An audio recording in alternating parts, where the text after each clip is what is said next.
Mission চন্দ্রযানের বিজ্ঞানীকে শুনানিতে ডাক, মা বাবাকে নিয়ে শুনানি কেন্দ্রে হাজির বিজ্ঞানী অভিজিৎ বন্দ্যোপাধ্যায়। হাওড়ার শালকিয়ার বাসিন্দা তিনি। ব্রিজ অ্যান্ড রুফ কারখানায় শুনানি কেন্দ্রে হাজির বিজ্ঞানী অভিজিৎ বর্তমানে সুইডেনে অধ্যাপনা করেন। ডিসেম্বরে ছুটি কাটাতে দেশে ফিরে শুনানির নোটিশ পান। মানসিকভাবে অস্বস্তিতে পড়েছে দাবি বিজ্ঞানীর।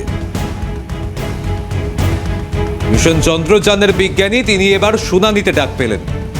সুইডেন থেকে বাড়িতে ছুটি কাটাতে ফিরেছিলেন, কিন্তু ছুটি তো দূরের কথা, বাড়িতে এসে শুনানি কেন্দ্রে তাকে হাজির হতে হয়েছে।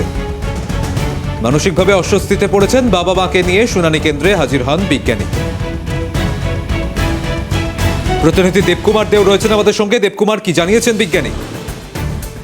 দেখো একদম তুমি জানি রেখে শালকিয়া এবারে এশিয়ার শুনানির জন্য ডাক পড়েছিল সকল মিশন চন্দ্রযানের সঙ্গে যুক্ত এক বিজ্ঞানী এবং তার বাবা মায়ের।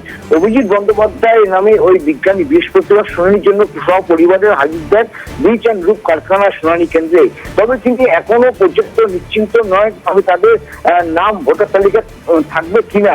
শালকিয়ার উত্তম ঘোষ লেনের বাসিন্দা অভিজিৎ বন্দ্যোপাধ্যায় যাদবপুর বিশ্ববিদ্যালয় থেকে তিনি ইলেকট্রনিক্স ইঞ্জিনিয়ার নিয়ে এমএসসি পাস করার পর তিনি Indian institute of science aerospace development নিয়ে তিনি গবেষণা শুরু করেন।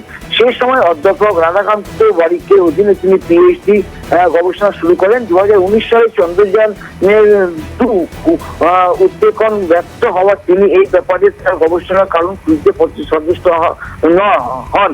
এরপরে কিন্তু এই ঘটনার পরে কিন্তু আজ তার মানে শুনানি কেন্দ্রে তার ডাকা আসে এবং তিনি তার বাবা মা কেন্দ্রে শুনানি কেন্দ্রে যান এবং তিনি কিন্তু এখনো সন্তুষ্ট তার নাম ভোটার তালিকায় উঠবে কিনা এই বিষয়ে কিন্তু তিনি কিন্তু সরাসরি সাংবাদিকদেরকে তিনি কিন্তু এই কথা পরিষ্কার জানান। বেশ, ধন্যবাদ দেবকুমার।